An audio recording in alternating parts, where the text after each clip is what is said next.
La mort des vaccins contre le Covid-19 est-elle déjà consommée? Selon des chercheurs hongkongais, un homme de 33 ans a contracté le virus 2 fois à 4 mois d'intervalle, de quoi remettre en cause la question de l'immunité et donc du vaccin. Explication dans cette édition.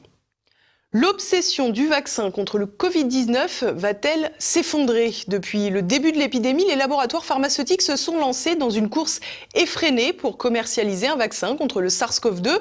Pourtant, une récente information pourrait bien rebattre les cartes. Le point.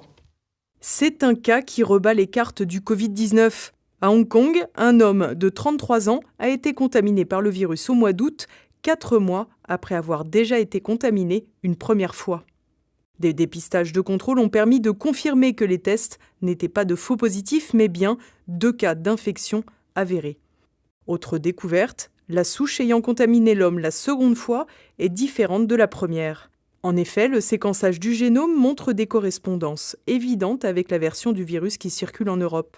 C'est cet élément qui permet aux chercheurs d'évacuer l'hypothèse selon laquelle il s'agirait d'une réactivation du virus.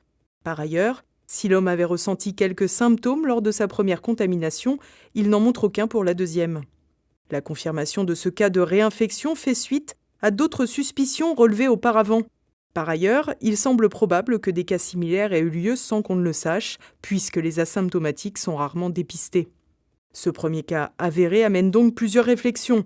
La première, sans doute la plus importante, la contamination au Covid-19 n'implique pas le développement d'une immunité contre une future contamination.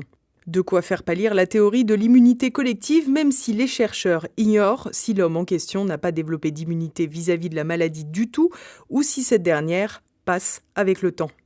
Quoi qu'il en soit, on savait déjà qu'il est fréquent que des patients soient contaminés plusieurs fois par un même coronavirus autre que le Covid-19. Par ailleurs, les tests sérologiques qui permettent la mise en évidence d'anticorps dans l'organisme après que celui-ci a été en contact avec la maladie ont déjà révélé que certains malades guéris en étaient dépourvus, souvent les plus jeunes.